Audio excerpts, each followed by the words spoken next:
Hello, എല്ലാവർക്കും പുതിയൊരു വീഡിയോയിലേക്ക് സ്വാഗതം. എല്ലാവരും സുഖമായിട്ടിരിക്കാൻ വിചാരിക്കുന്നു. അപ്പോൾ ഇന്ന് നമ്മൾ രാത്രി വെറുതെ ഒന്ന് കറങ്ങാൻ ഇറങ്ങിയതാണ് കേട്ടോ. അപ്പോഴാണ് നമ്മൾ എറണാകുളത്തപ്പം ഗ്രൗണ്ടിൽ നമ്മൾ ഫെയർ കണ്ടത്, മെറൈൻ എക്സ്പോ. പണ്ട് വന്നപ്പാട് ഇങ്ങനെ റീൽസ് എല്ലാം കണ്ടിട്ട് ഓർമ്മയുണ്ടായിരുന്നു, പിന്നെ അത് മറന്നുപോയി കേട്ടോ. ഓഫീസിൽ പോകാൻ തിരക്കുകൊണ്ടൊക്കെ ബൈക്ക് വന്നപ്പോൾ ജസ്റ്റ് ഒന്ന് കറങ്ങാൻ ഇറങ്ങിയപ്പോഴാണ് നമ്മളെ ഗ്രൗണ്ടിൽ ഇങ്ങനെ ഫെയറൊക്കെ പോലെ കണ്ടത്. അപ്പം വെച്ച് ജസ്റ്റ് ഒന്ന് പോയി നോക്കാമെന്നേ. അങ്ങനെ നമ്മളിതാ എക്സ്പോൻ്റെ അവിടെ എത്തി. ഇന്ന് ലാസ്റ്റ് ഡേ ആണ്. അപ്പം വിചാരിച്ച് എന്തായിട്ട് കയറിയിട്ട് തന്നെ പോയിട്ട് ഇറങ്ങാമെന്ന്. അങ്ങനെ ഒരു വലിയ മീനിൻ്റെ പല്ലൊക്കെ പോലെ വായിലേക്ക് കയറുന്ന പോലെ കേട്ടോ നമ്മൾ എക്സ്പോ ഉള്ളത്. അങ്ങനെ ഉള്ളിലേക്ക് കയറാൻ വേണ്ടിയിട്ട് നമ്മൾ ടിക്കറ്റ് എടുക്കുക കേട്ടോ. ഒരാൾക്ക് 120 രൂപയാണ് ടിക്കറ്റ് ചാർജ് വന്നിട്ട്. അങ്ങനെ ഇതാ നമ്മൾ പല്ലിൻ്റെ ഉള്ളിലോട്ട്, അതായത് മീനിൻ്റെ വായിൻ്റെ ഉള്ളിലോട്ട് ഉള്ളിലേക്ക് കയറുകയാണ് കേട്ടോ. ലാസ്റ്റ് ഡേറ്റ് 6-ാം തീയതിയാണ്, അതായത് ഇന്നും കൂടെ മാത്രമേ ലാസ്റ്റ് ഡേറ്റ് ഉള്ളൂ. അങ്ങനെ ഇതാ ഉള്ളിലേക്ക് കയറിയിട്ട് നമ്മൾ സാധാരണ ഫെയറൊക്കെ പോലെയെന്നാണ് വിചാരിച്ചത്. എക്സ്പോ എന്ന് പറയുമ്പോൾ നമ്മൾ മെറൈൻ ഫിഷും കാര്യങ്ങളൊക്കെ ഉണ്ടാവും. നമ്മൾ കണ്ണൂരുണ്ടായതായിരുന്നു കേട്ടോ കുറേ മുന്നേ. പക്ഷെ ഇവിടെ ഒരു അടിപൊളി സംഭവം എന്ന് വെച്ചാൽ കന്യകയുണ്ട്, മത്സ്യകന്യകയുണ്ട് എന്ന് പറഞ്ഞ്.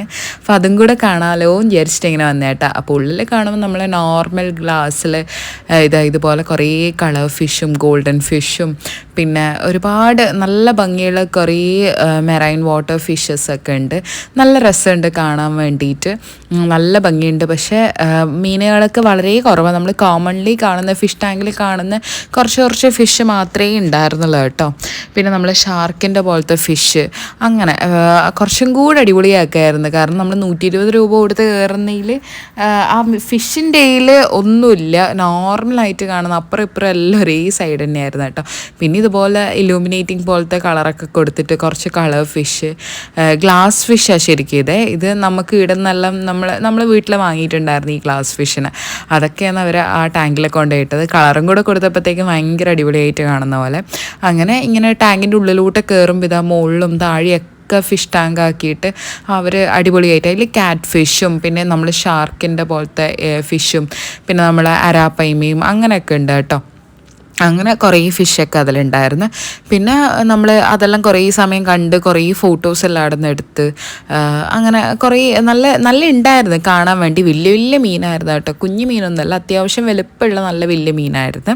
പിന്നെ വലിയ തിരക്കൊന്നും ഉണ്ടായിട്ടില്ല കേട്ടോ. രാത്രി ആയതുകൊണ്ടായിരിക്കും, നമ്മൾ പോകുമ്പോൾ തന്നെ ഒരു 8 മണി അങ്ങനെയെല്ലാം കഴിഞ്ഞ്, അതുകൊണ്ടായിരിക്കും വലിയ തിരക്കൊന്നും ഉണ്ടായിട്ടില്ല. പിന്നെ ഇത് ഇറങ്ങിയപ്പോഴാണ് കുറേ ആൾക്കാർ വന്ന് കണ്ടുപോയല്ലോ, അതുകൊണ്ട് അത്യാവശ്യം ഒരു ചെറിയ തിരക്ക് മാത്രമേ ഉണ്ടായിരുന്നുള്ളൂ കേട്ടോ ഈ ഒരു സൈഡിൽ. അങ്ങനെ കുറേ അധികം ഫോട്ടോസ് എടുത്തു. ഇതെല്ലാം കാണുമ്പോൾ നല്ല രസമുണ്ടായിരുന്നു. ആ ലൈറ്റിങ്ങിൽ കാണുമ്പോൾ ഫിഷ് അപ്പുറത്തും ഇപ്പുറത്തും നമുക്ക് ആൾക്കാരെ കാണാൻ പറ്റും. കാരണം ഇത് ചെറിയൊരു ടാങ്കാണ്, ചെറിയൊരു സൈസിൽ അവർ ടാങ്ക് സെറ്റ് ചെയ്തിരിക്കുന്നത്. പക്ഷേ ഇങ്ങനെ കാണുമ്പോൾ നല്ല ഭംഗിയുണ്ടായിരുന്നു കേട്ടോ. അപ്പം മീനുകളൊക്കെ ഇത്രയേ കാണാനുണ്ടായിരുന്നുള്ളൂ. നേരെ ആ ഒരു സെക്ഷനിൽ അങ്ങ് ഇറങ്ങിയിട്ട് നേരെ നമ്മളെ ഫെയർ, അതായത് നമ്മൾ കുറേ ഗെയിംസും കാര്യങ്ങളൊക്കെ ഉള്ളിടത്ത് പോകുന്ന നമ്മൾ വിചാരിച്ചത്. അപ്പോഴേക്കാണ് നമ്മൾ മത്സ്യകന്യകേനെ കണ്ടത്. നല്ല അടിപൊളി, എന്തൊരു രസം അറിയോ. അഗേട്ടൻ വിശ്വസിക്കുന്നേ ഉണ്ടായിരുന്നില്ല ഇത് ഒരു പെണ്ണാണെന്ന്. ശരിക്കും ഇത് പെണ്ണാണ്, അഗേട്ടൻ വെച്ച് റോബോട്ടാണെന്ന്. പക്ഷെ അല്ല, ഇത് ഒറിജിനൽ പെണ്ണ് തന്നെയായിരുന്നു. നമ്മളെന്താ വിചാരിക്കും ഇത്രയും സമയം ഇവർക്ക് ഇതിൻ്റെ ഉള്ളിൽ എങ്ങനെ ഈ വെള്ളത്തിൽ നിൽക്കാൻ പറ്റുന്നതെന്നൊക്കെ. അഗേട്ടൻ പറഞ്ഞ അല്ല, ഈ റോബോട്ടാണ്. കാണുമ്പോൾ ശരിക്കും സ്ട്രക്ചറെല്ലാം കാണുമ്പോൾ നമുക്ക് അതേപോലെ ഉണ്ട്. ശരിക്കും ഒരു പെണ്ണാണെന്ന് തോന്നിയില്ല, കാരണം നല്ല ഷേപ്പൊക്കെ ആയിട്ട് നല്ല ഭംഗിയുണ്ട് കാണാൻ വേണ്ടിയിട്ട്. നമ്മളെത്തുമ്പോഴത്തേക്ക് കുറച്ച് സമയം അത് അവിടെ നിന്ന് അങ്ങോട്ടും ഇങ്ങോട്ടും നീന്തി ഇങ്ങനെ കളിച്ചിട്ട് ശരിക്കും ഇതിൻ്റെ ഉള്ളിൽ കാണുമ്പോൾ ഇതിൻ്റെ ഉള്ളിൽ ഇത്രയും സ്ഥലം ഉണ്ടോ എന്നുള്ള നമ്മളിങ്ങനെ വണ്ടടിച്ച് പോകും കേട്ടോ. അതുപോലെയായിരുന്നു. പക്ഷെ അവർ നന്നായിട്ട് നമ്മളെ അവിടെ നിർത്താൻ വേണ്ടിയിട്ട് കുറേ സമയം നീന്തി കളിച്ച് പിന്നെ കുറച്ച് സമയം കഴിഞ്ഞപ്പോഴത്തേക്ക് ഇങ്ങനെ മുകളിലേക്ക് കയറിപ്പോയി കേട്ടോ. പിന്നെ വരുന്നേ ഉണ്ടായിട്ടില്ല. നമ്മൾ വെച്ചാൽ എന്താ വരാത്തത് എന്നല്ല ഇങ്ങനെ ആലോചിച്ച് നിന്ന് കേട്ടോ. പിന്നെ ഇടയ്ക്കിടയ്ക്ക് ഇങ്ങനെ വ്രത്ത് എടുക്കാൻ വേണ്ടിയിട്ട് മുകളിലേക്ക് പോയിക്കൊണ്ടിരിക്കുന്നുണ്ടായിരുന്നു. അവരൊരു മനുഷ്യനാണല്ലോ, അപ്പം അവരെ ഫുൾ ടൈം നമുക്ക് വെള്ളത്തിലിരുത്താനൊന്നും പറ്റില്ലല്ലോ. അവരുടെ സ്കിന്നൊക്കെ വെള്ളം കൊണ്ട് അങ്ങനെ ആയിട്ടുണ്ടാവും. പക്ഷെ നല്ല ഉണ്ടായിരുന്നു കാണാൻ വേണ്ടിയിട്ട് ഈ ഒരു മത്സ്യകന്യകേനെ. എൻ്റെ കുറേ സമയം അതിൻ്റെ ഉള്ളിലേക്ക് പോയി, ഏകദേശം ഒരു 15-20 മിനിറ്റോളം മുകളിലേക്ക് പോയിട്ടുണ്ടാകും. എന്തിനാന്ന് വെച്ചിട്ട് അടുത്ത ആൾ വരാൻ വേണ്ടിയിട്ടേനു കേട്ടോ. അങ്ങനെ അടുത്ത ആൾ വന്നു. പക്ഷെ അടുത്ത ആൾ എനിക്ക് അത്രയ്ക്ക് അടിപൊളിയാക്കി തോന്നിയിട്ടില്ല. ആ ഡ്രസ്സെല്ലാം നമ്മൾ ആ നീല കളറിനെ ആയതുകൊണ്ട് കളറ് എന്തോ രസമില്ലായ്മ. ആദ്യത്തെ ആൾ നല്ല അടിപൊളിയായിരുന്നു, കാണാനും നല്ല ഭംഗിയുണ്ടായിരുന്നു കേട്ടോ. രണ്ടാമത്തെ ആൾ പക്ഷേ കുറേ സമയം നമ്മളായിട്ട് സ്പെൻഡ് ചെയ്ത് കുറേ ആൾക്കാർ അതിനെ കാണാനായിട്ട് ഇങ്ങനെ നിന്ന് കേട്ടോ. പിന്നെ അങ്ങോട്ടും ഇങ്ങോട്ടും എല്ലാവർക്കും ഫ്ലൈങ് കിസ് എല്ലാം കൊടുത്ത് പിന്നെ ഇങ്ങനെ നീന്തി കളിക്കുന്നുണ്ടായിരുന്നു. അപ്പോൾ ഇത് ഈ ടാങ്ക് കാണുമ്പോൾ ശരിക്കും ഭയങ്കര കുഞ്ഞ് ടാങ്കായിട്ട് നമുക്ക് ഈ സൈഡിൽ നിന്ന് തോന്നുന്നത്. അങ്ങനെ അഖിയേട്ടൻ ഇങ്ങനെ നോക്കി നിൽക്കുന്നുണ്ടായിരുന്നു. അഖിയേട്ടൻ ഇങ്ങനെ ഇത് റോബോട്ടാണോ ഒറിജിനലാണോ, മുകളിൽ പോയി ഒരു ഫുഡെല്ലാം കഴിക്കുന്നതും വർത്താനം പറയുന്നതെല്ലാം കേട്ടപ്പോൾ ആണ് വിശ്വാസമായത്. പിന്നെ ഇടയ്ക്കിടയ്ക്ക് ബ്രത്ത് എടുക്കാൻ അവർ പോകുന്നുണ്ടായിരുന്നു. പക്ഷെ അവരെ സ്ട്രക്ചർ കാണുമ്പോൾ നമുക്കൊരു എന്താ നമുക്ക് റോബോട്ട് പോലെ തന്നെ തോന്നിപ്പോവും. അത്രയ്ക്ക് അടിപൊളി സ്ട്രക്ചറാണ് അവരത്. അത്രയും മെയിൻറ്റെയിൻ ചെയ്യുന്നതുകൊണ്ടായിരിക്കും. പിന്നെ എനിക്ക് തോന്നുന്നു ഇതിൻ്റെ ഉള്ളിൽ കയറാൻ വേണ്ടിയിട്ട് ഇവർ ഇത്രയും റേറ്റ് വാങ്ങുന്നത് ചിലപ്പം ഇവരുള്ളതുകൊണ്ടായിരിക്കും. അല്ലാണ്ട് ഫിഷെല്ലാം നമ്മളെ നോർമൽ ഫിഷാണ്, അതിനൊന്നും അത്രയും റേറ്റ് കൊടുക്കേണ്ട ആവശ്യമില്ല തോന്നുന്നു. എന്നിട്ട് നമ്മൾ ഗ്ലാസിൻ്റെ ഇപ്പുറം പോയി നിന്നപ്പോഴാണ് ഈ ഗ്ലാസിൻ്റെ വലുപ്പം നമുക്ക് മനസ്സിലാവുന്നത് കേട്ടോ. വലിയൊരു എന്താ പറയുക റെക്റ്റാങ്കിൾ ഒരു ബോക്സ് പോലെയാണ് ഈ ഗ്ലാസ് കിടക്കുന്നത്.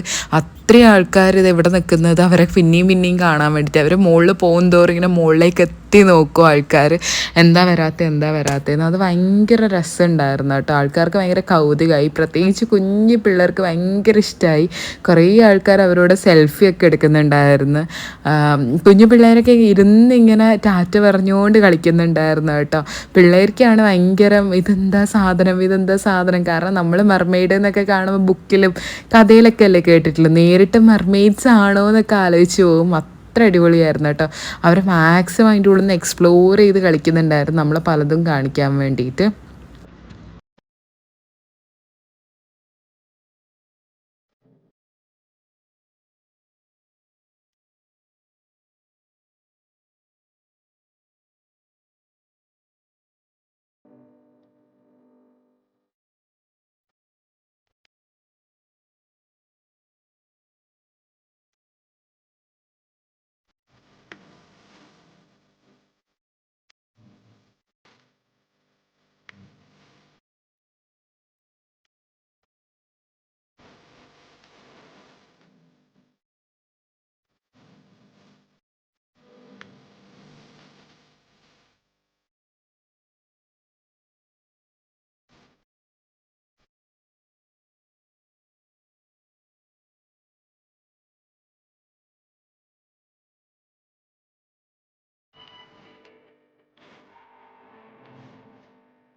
അങ്ങനെ അതെല്ലാം കഴിഞ്ഞപ്പോഴാണ് നമ്മളെ ബുക്ക് സ്റ്റാളിലെത്തിയത് കേട്ടോ. അഖിലേട്ടന് പിന്നെ ബുക്ക് കണ്ടാൽ പിന്നെ ഓടി അവിടെ പോയിട്ട് എല്ലാ ബുക്സും ഇങ്ങനെ നോക്കൽ തന്നെയാണ് എല്ലാ സ്റ്റാളിൽ പോയാലും. പക്ഷേ ഇഷ്ടമുള്ളത് മാത്രമേ വാങ്ങുള്ളൂ കേട്ടോ.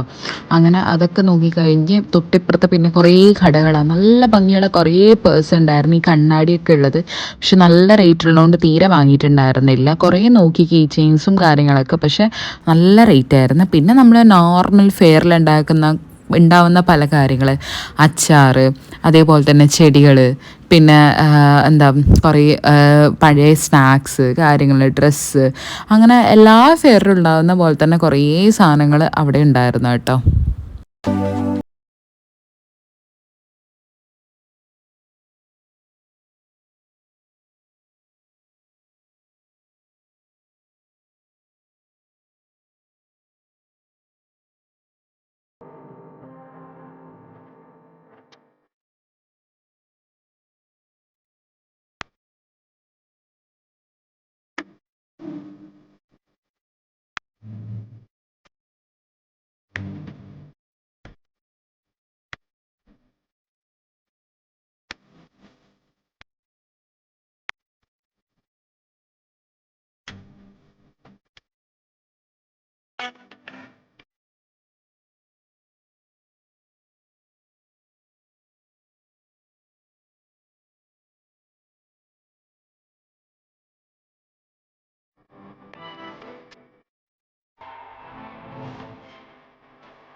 അങ്ങനെ നിച്ചുവിനൊരു ക്ലിപ്പും അഖിയേട്ടനൊരു ഇടിവള പോലത്തെ സാധനവും പിന്നെ എനിക്കൊരു ചെറുപ്പും അങ്ങനെയൊക്കെ 2-3 സാധനങ്ങൾ മാത്രം വാങ്ങിച്ച് അവിടെ നിന്ന് ഇറങ്ങി കേട്ടോ.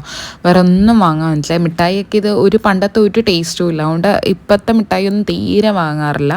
അത് കഴിഞ്ഞിട്ട് നമ്മൾ പുറത്ത് നമ്മൾ ഗെയിംസിൻ്റെ സെക്ഷനിൽ എത്തി കേട്ടോ. അതായത് ജൈൻ വീല്, കുറേ വീൽസും കാര്യങ്ങളൊക്കെ ഉള്ളത്. അപ്പോൾ ഇതുവരെ ജൈൻ വീല് കയറിയിട്ടുണ്ടായിരുന്നില്ല. അഖിയേട്ടൻ പെട്ടെന്ന് അവിടെ എത്തിയപ്പോൾ പറഞ്ഞാൽ കയറിയാലോ എന്ന്. അപ്പോൾ ഞാൻ ചുമ്മാ തമാശക്ക് പറഞ്ഞായിരിക്കും കേട്ടോ.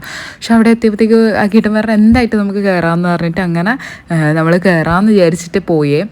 അപ്പോഴത്തേക്ക് അവിടെ ജീപ്പേ ഉണ്ടായിരുന്നില്ല. എന്നിട്ട് വേഗം തന്നെ വേറൊരു ഇടത്തോട്ട് പോയി ജീപ്പേ ഒക്കെ സെറ്റായി. ആദ്യം നല്ല ഡൗട്ടായിരുന്നു കയറണോ വേണ്ടിയെന്ന്. വേറെ ആരും ഉണ്ടായിരുന്നില്ലേ, തിരക്കൊക്കെ നല്ല കുറഞ്ഞിട്ടുണ്ടായിരുന്നു. രാത്രി നല്ല ലേറ്റ് ആയല്ലോ, ഒരു 9:30 അപ്പം തിരക്ക് നല്ല കുറഞ്ഞുകൊണ്ട് വിചാരിച്ച് ആരും ഇല്ലല്ലോ കയറണ്ടെന്നല്ല. അപ്പോൾ അഖിയേട്ടൻ പോയിട്ട് പറഞ്ഞാൽ ഭയങ്കര എക്സൈറ്റഡ് ആയിട്ട് പറഞ്ഞു നമുക്ക് എന്തായിട്ടും കയറാമെന്ന്. അങ്ങനെ പൈസയെല്ലാം അങ്ങനെ ഒപ്പിച്ച് നമ്മൾ കയറാമെന്നുള്ളൊരു തീരുമാനത്തിലെത്തിയിട്ട്. പക്ഷെ എനിക്ക് നല്ല പേടിയുണ്ടായിരുന്നു. ഞാൻ ആദ്യമായിട്ടാണ് ജൈൻ വീലിൽ കയറാൻ പോകുന്നത്.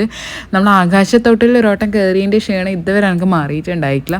കയറാൻ പോകുമ്പോൾ ഭയങ്കര എക്സൈറ്റ്മെൻ്റ് ആയിരിക്കും. പക്ഷെ കയറി കഴിഞ്ഞിട്ട് അയ്യോ എവിടെയെങ്കിലും നിർത്തുമോ എന്ന് പറഞ്ഞ അവസ്ഥയായിരിക്കും. കാണാൻ നല്ല ഭംഗിയുണ്ടായിരുന്നു. രാത്രി ആയതുകൊണ്ടായിരിക്കും നല്ല രസമുണ്ടായിരുന്നു. പിന്നെ ആരും ഉണ്ടായിരുന്നില്ല കയറാൻ വേണ്ടിയിട്ട്, നമ്മൾ മാത്രമായിരുന്നു കേട്ടോ. പിള്ളേരൊക്കെ വേറെ പല ഇതിലൊക്കെ കളിക്കുന്നുണ്ടായിരുന്നു. നല്ല രസമുണ്ടായിരുന്നു. കുറേ പിള്ളേർ വന്നിട്ട്. അപ്പം ഏട്ടൻ പറഞ്ഞ വാ അന്ന് നമുക്ക് ഇതിൽ കയറാമെന്ന് വെച്ചിട്ട് അവസാനം കയറാമെന്നുള്ള ഇതിലേക്ക് പോയി കേട്ടോ. എൻ്റെ അമ്മ ഒരു ആവേശത്തിലൊക്കെ കയറാൻ പോകുന്നുണ്ടല്ലോ. ആകേട്ടൻ എടുക്കത്ത് എക്സൈറ്റഡ്. എനിക്ക് നല്ല പേടിയുണ്ട്. ഇവരെവിടെ പോവാ ഇത്രയും ആവേശത്തില്? പിന്നെ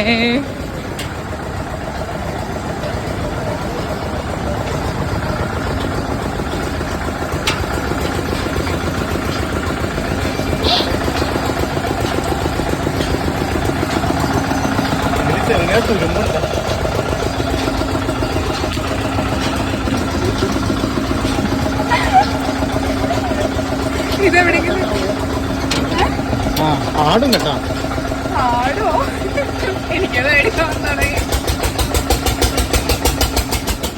ഇത് കൂട്ടിനായിട്ട് കുഴപ്പമില്ല.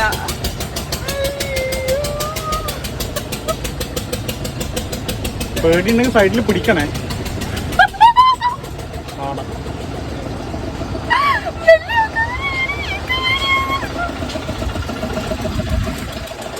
നീ ഒച്ചയാകല്ല. ഒച്ചയാക്കിയില്ലല്ലോ, അനങ്ങാണ്ടിരിക്കല്ലേ ഇത് മേടിച്ചിട്ട്. എന്നാ പിന്നെ എന്നെ തന്നെ നോക്കിയിരിക്കണം. നിന്നെ നോക്കി ഇത്ര ചെറിയ സ്പീഡായി, വളരെ ചെറിയ സ്പീഡായി. കൂട്ടൂലേ ഭാഗ്യം കൂടായത്. മറ്റേ ആളാണെന്നുള്ളതാണ്. എൻ്റെ അമ്മ ഈ താഴത്തേക്ക് പോകുമ്പോല്ലേ എന്താ അറിയില്ല, ഒരുമാതിരി പോകുന്നത്. അങ്ങേട്ട സ്പീഡ് കൂട്ടുന്നുണ്ട്. ഒരു മെല്ലെ ആക്കാൻ പറഞ്ഞാൽ മതി. പേടി മാറിയില്ലേ സ്ലോ ആക്കിയപ്പോ? സ്ലോ ആക്കിയപ്പോ പേടി മാറി. സ്പീഡ് കൂട്ടിയപ്പോഴത്തേക്ക് നല്ല പേടിയായി. ഒന്നാമത് ഒരു ഡയറക്ഷൻ. അപ്പൊ മറ്റേലെല്ലാം കേറുമ്പോ ആലോചിച്ച് നോക്കിയായിട്ട് സ്പീഡ് കുറവായത്. നീ അലറി വിളിച്ചോണ്ടാണ് പുള്ളി സ്പീഡ് കുറച്ച്. പിന്നെ നല്ല സ്പീഡ് ഉണ്ടായിരുന്നു. കണ്ട അയാള് നമ്മൾ താഴെ ഇറങ്ങും, നമുക്ക് മുകളിലേക്ക് പോകുമ്പോ അധികം സ്പീഡ് തോന്നില്ല. നിനക്ക് സ്പീഡ് തോന്നിയില്ല, അതുകൊണ്ടല്ലേ നീ ഫോൺ എടുത്ത് വെച്ചത്? ഇല്ല, പിന്നെ സ്പീഡ് കൂട്ടി. എനിക്ക് ഫീൽ ചെയ്യൂല. ഞാൻ സ്പീഡ് ഇതാക്കി ഞാൻ നിന്നോട് പറയില്ലേ, കേറിയിട്ട് മുതലാക്കുമ്പോ ഇറങ്ങാനും നീ ഒരുമാതിരി തവള ഇങ്ങനെ ഇരിക്കുന്നത്.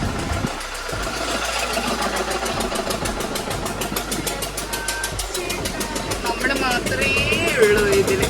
ഈ പണ്ടവരാണെങ്കിൽ കൂടാതെന്ന് പറഞ്ഞ ഒരു കാര്യമില്ല.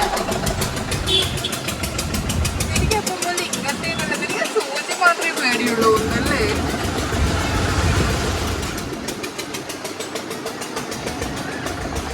ഫോട്ടോ കിട്ടീനാ?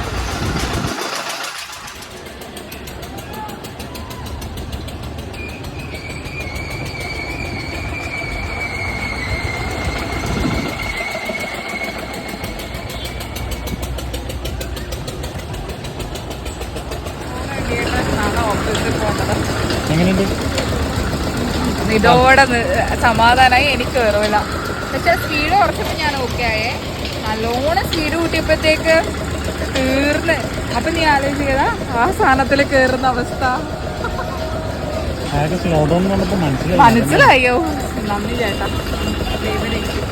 ഇറങ്ങി പോവാം, മതി പോവാം. അങ്ങനെ വലിയൊരു ആഗ്രഹമൊക്കെ തീർന്ന് അതിൽ മാത്രം കയറി നേരെ ഇനി വീട്ടിലേക്ക് പോകാൻ വിചാരിച്ച്. അപ്പം നമുക്ക് നെക്സ്റ്റ് വീഡിയോ ആയിട്ട് വരാം. അതിലേക്കും it's land bye from Athira Akhil. Bye by.